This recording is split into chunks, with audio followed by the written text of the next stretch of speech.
Everyone, how are you all? I hope people are doing well. और guys, जैसे मैंने अभी एक नया वीडियो डाला है काउंसलिंग का, उसमें आपको बहुत सारी क्वेरीज है, आप लोग बहुत सारे कमेंट्स आ रहे हैं।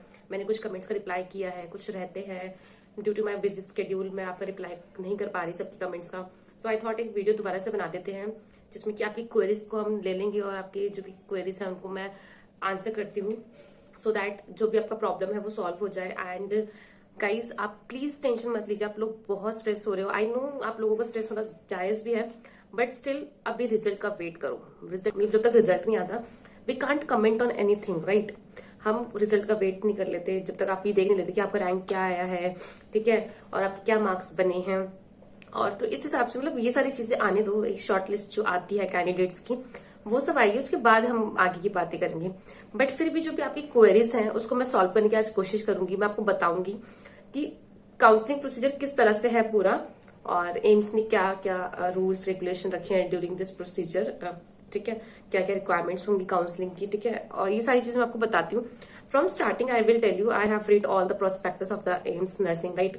मैंने अभी सारा प्रोस्पेक्टस पढ़ा, I have written all the important things on paper, then I am gonna tell you, ठीक है। सो गाइज, ध्यान से सुनना, और फिर भी कोई भी क्वेरीज हो तो I am here, I will try to answer you all. So let's start the video. सबसे पहले आप लोगों का मेरे पास क्वेरी ये आ रही है कि कौन कौन से एम्स हैं। फर्स्ट ऑफ ऑल, जो भी प्रोस्पेक्टस है मैं आपको बता देती हूँ, मैं नीचे डिस्क्रिप्शन बॉक्स में उसका लिंक डाल दूंगी प्रोस्पेक्टस का, यू कैन डाउनलोड। तो आप भी एक बार प्रोस्पेक्टस पढ़ लेना, सो दैट आपको इजी रहेगा, ठीक है, आप इतने परेशान नहीं होगे। तो जो प्रोस्पेक्टस है मैं वो बता दूंगी आपको। सेकेंड थिंग मैं आपको बताती हूँ कौन कौन से एम्स है।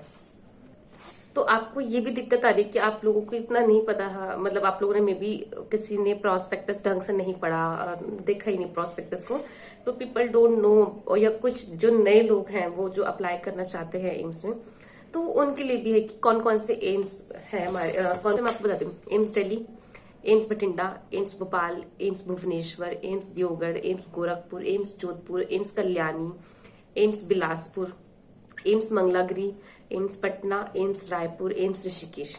All these are the aims in which you people can apply in BSc nursing courses, right? Total seats कितनी है सारे एम्स की मिला के? 966 are the total seats, all the combined seat of SC, general, ST, everything, the total sum of the all seat is 966, right. अब now in this video I am focusing on the counselling procedures, ठीक है। तो let's come to the counselling procedure. देखो, counselling में क्या होता है, first counselling होती है, सेकंड काउंसलिंग होती है, थर्ड काउंसलिंग होती है। थर्ड काउंसलिंग को हम ओपन काउंसलिंग बोलते हैं, ठीक है। जो फर्स्ट और सेकंड काउंसलिंग होती है वो ऑनलाइन मोड होती है, ठीक है। ऑनलाइन में क्या होगा कि अभी सबसे पहले आपका रिजल्ट आएगा, उस रिजल्ट में क्या होगा, आपकी जो बच्चों ने, कैंडिडेट्स ने एलिजिबल है उनका लिस्ट आएगा। अब देखिए वो लोग एलिजिबिलिटी क्राइटेरिया कैसे करते हैं कि जो मतलब जितने आपके 100 क्वेश्चन होते हैं तो 50% कम से कम क्वालिफाई किया हो ओबीसी ने, ठीक है, that candidates are eligible, and 40% qualify किया हो SC और ST स्टूडेंट्स ने, तो दैट स्टूडेंट्स आर एलिजिबल।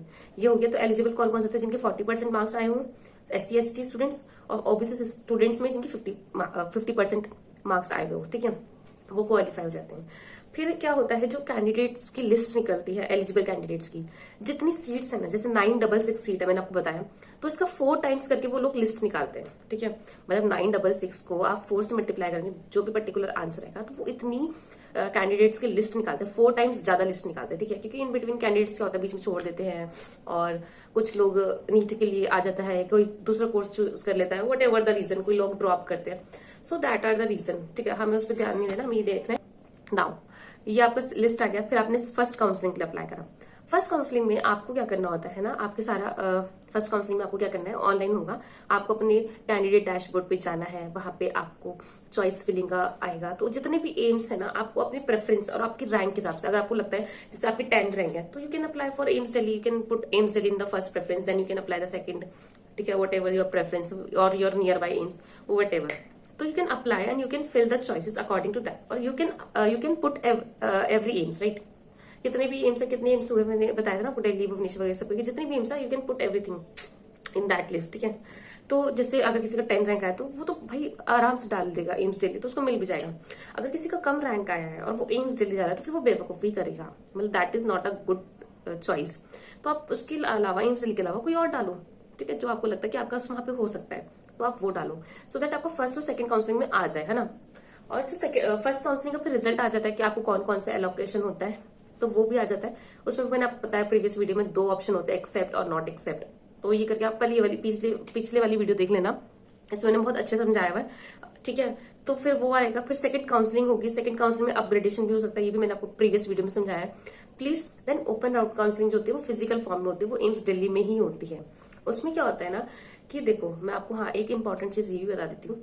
जैसे फर्स्ट काउंसलिंग वाले ने ले लिया, सेकंड काउंसलिंग के लिए अप्लाई कर दिया, ठीक है, मतलब एक्सेप्ट कर लिया, बट उसने सेकंड काउंसलिंग के लिए भी अप्लाई करा, उसको सेकंड काउंसलिंग में उसको प्रेफरेंस का एम्स मिल गया। जैसे मेरा एम्स ऋषिकेश है, ठीक है, फर्स्ट काउंसलिंग मुझे एम्स ऋषिकेश मिला है, मैं एक्सेप्ट तो कर रही हूँ सीट। एक्सेप्ट करने के बाद मुझे उस एम्स ऋषिकेश में जाना पड़ेगा, वहां पे अपने डॉक्यूमेंट्स का वेरिफिकेशन करवाना पड़ेगा, वहां पे एडमिशन लेना पड़ेगा।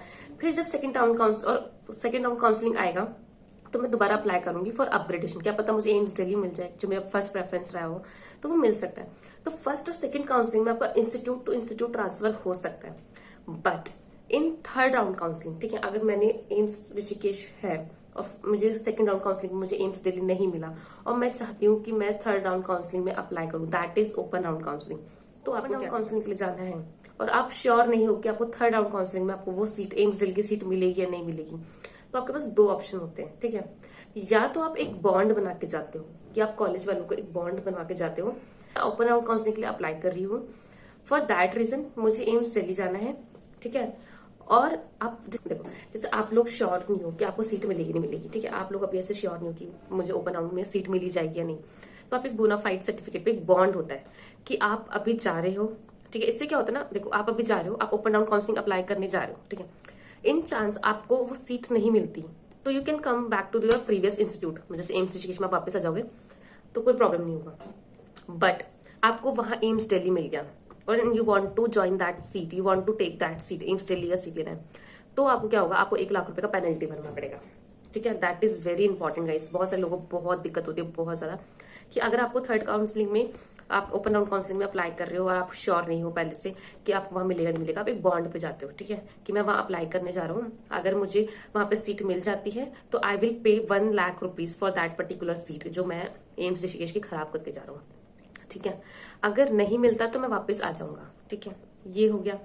सेकंड है, अगर आपको लगता है कि आपको एम्स की सीट मिल जाएगा, आपने सारी कट ऑफ सारी रैंक को अच्छे से एनालाइज कर लिया और आपको लगता है नहीं मुझे सीट मिल जाएगा, तो व्हाट यू कैन डू कि आप उस जैसे एम्स ऋषिकेश में एडमिनिस्ट्रेशन में जाके बोल दीजिए कि मुझे थर्ड राउंड काउंसलिंग के लिए अप्लाई करना है, तो मेरा जो सीट है यहाँ पे आप मेरा एडमिशन को कैंसिल कर दीजिए।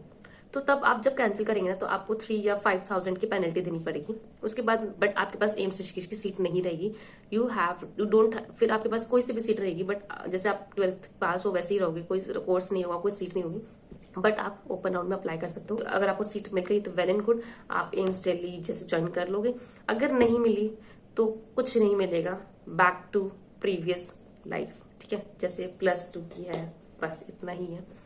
और ये ध्यान रखना कि अगर आप बॉन्ड पे आते हो और आपको सीट मिल जाती है और आप सोचते हो कि मैं पहले वाली सीट छोड़ देता हूँ, आपको 1 लाख की पेनल्टी देनी पड़ेगी और वो 1 लाख आपको वापस नहीं मिलेंगे, बिल्कुल भी नहीं मिलेंगे, ये बिल्कुल गारंटी है, ठीक है। और जो सेकंड वाला ऑप्शन मैंने बताया कि आपको लगता है कि आपको सीट मिल जाएगी, आपने सब कुछ एनालाइज कर लिया and you are very sure about this, तो आप अपना वहां पे भी आपका सेकंड राउंड में एडमिशन हुआ है वहां पे आपको कैंसिल करवाना है, then you can go for open round counselling, ठीक है। ये मैंने बहुत अच्छे से समझा दिया है। चीज और बताना चाहती हूँ कि जैसे क्या होता है ना कि कुछ लोगों के मार्क्स सेम आते हैं, लाइक जैसे मेरे 75 मार्क्स बने और किसी और के भी 75 मार्क्स बने, तो हमारे रैंक भी इक्वल आ रहा है। तो कि इस टाई को रिजॉल्व करना, जो भी ये टाई हुआ है इसको कैसे रिजॉल्व करते हैं मैं आपको वो बताना चाहती हूँ। सो सपोज कैंडिडेट ए है, उसके 75 मार्क्स आए, कैंडिडेट बी है, उसके भी 75 मार्क्स आए, and both candidate belongs to same category, like OBC category, right, ठीक है, मान लीजिए आपने ओबीसी कैटेगरी पे बिलोंग करते दोनों कैंडिडेट, तो फिर क्या होगा कि दोनों कैंडिडेट्स के देखेंगे कि बायोलॉजी में मार्क्स कितने हैं। अगर सपोज कैंडिडेट ए के मार्क्स कैंडिडेट बी से ज्यादा है तो क्या होगा कि जो कैंडिडेट ए है उसका रैंक हायर माना जाएगा कैंडिडेट बी से, ठीक है। अगर दोनों कैंडिडेट के बायोलॉजी में मार्क्स सेम है तो we can consider the next subject that is chemistry. फिर हम केमिस्ट्री को देखेंगे। अगर केमिस्ट्री में कैंडिडेट बी के मार्क्स ज्यादा तो फिर कैंडिडेट बी को हायर रैंक पे रखेंगे, ठीक है। अगर केमिस्ट्री में भी सेम है देन फिजिक्स में देखेंगे। अगर फिजिक्स में भी सेम रहेगा देन वी फिर हम देखेंगे एज। तो किसी भी कैंडिडेट्स की एज ज्यादा है, सपोज ए कैंडिडेट की एज 21 है और बी कैंडिडेट की एज 18 है, तो हम कैंडिडेट ए जिसका एज 21 है उसको हायर रैंक प्रोवाइड करेंगे as compare to candidate B. Got it? These are the criteria जो कि when tie happen, ठीक है, in the case of same marks and these people are belonging to same category. At the second thing guys, मैं आपको एक चीज बताती हूँ। जैसे काउंसलिंग हो रही है, ठीक है, तो काउंसलिंग में जैसे ओपन डाउन काउंसलिंग चल रही है, तो मैं आपको वो बता देती हूँ। जैसे अभी काउंसलिंग चल रही है, वहां पे है एसटी की सीट्स खाली है, ठीक है। एसटी की सपोज 2 सीट्स खाली है और कैंडिडेट को मतलब कैंडिडेट को बुलाया गया है, but they are no candidate of STs, ठीक है। तो क्या होगा, जो 2 सीट्स वैकेंट हो गई है, एसटी कैंडिडेट नहीं है वहां पे, तो वो 2 सीट वैकेंट है, तो वो एससी कैंडिडेट के पास चली जाएगी। शेड्यूल ट्राइब से शेड्यूल कास्ट के पास चली जाएगी जो कैंडिडेट है। अगर शेड्यूल ट्राइब से शेड्यूल कास्ट के पास चलेगी तो फिर वो उनके लिए सीट्स आ जाएंगी। सपोज अगर एससी कैंडिडेट्स भी नहीं है या फिर कोई ऐसे कैंडिडेट्स की सीट्स वैकेंट है, तो फिर वो वाली सीट्स चली जाएंगी जनरल कैटेगरी वालों को, ठीक है। समझ में आ रहा है आपको? अगर एसटी की सीट्स नहीं है, एसटी की सीट्स हैं और कैंडिडेट नहीं है, ठीक है, तो ये सीट चलेंगे एससी वालों को। अगर एससी कैंडिडेट्स भी नहीं है तो ये सीट चलेगी जनरल वाले को। Same as that with OBC candidates. OBC candidates की सपोज 5 सीट्स वैकेंट है बट कैंडिडेट्स नहीं है वहां पे, तो वो कैंडिडेट की सीट कहाँ चली जाएगी? जनरल कैटेगरी वालों को। तो so this are the basic criteria जो कि ओपन राउंड काउंसलिंग में होता है, ठीक है। और आप लोगों को अवेयर होना चाहिए। और गाइस मैं आपको ये बोल दूं कि प्लीज आप एक बार प्रोस्पेक्टस को एक बार थोरोली रीड करिए। आपकी जो भी क्वेरीज है वो सारी टेकल आउट हो जाएंगी और मैंने सारा प्रोस्पेक्टस पढ़ के ये सारी चीजें लिखी है, ठीक है, और आपको मैं बता रही हूँ। तो गाइस अगर आपको ये वीडियो अच्छा लगा हो और इन्फॉर्मेटिव लगा हो तो please like the video and please share the video. और मतलब please share awareness about the nursing profession, ठीक है। बहुत कम लोगों को पता होता है but this is a very good profession where you can grow yourself in medical profession, ठीक है। तो गाइस अगर आपको अच्छा लगा तो please like the video and share the video and subscribe my channel. For that's all for today.